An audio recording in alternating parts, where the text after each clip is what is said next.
भाई मेरे को एक बात समझ में नहीं आती, जैसे तुम लोग बड़े यूट्यूबर्स को सपोर्ट करते हो, किसी छोटे यूट्यूबर की वीडियो आते हैं उसको स्किप क्यों कर देते हो?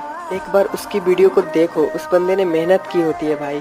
और हाँ, सब्सक्राइब और लाइक करने के पैसे थोड़े ना लगते हैं यार, तो थोड़ा सा सपोर्ट दिखा दिया करो छोटे यूट्यूबर्स को।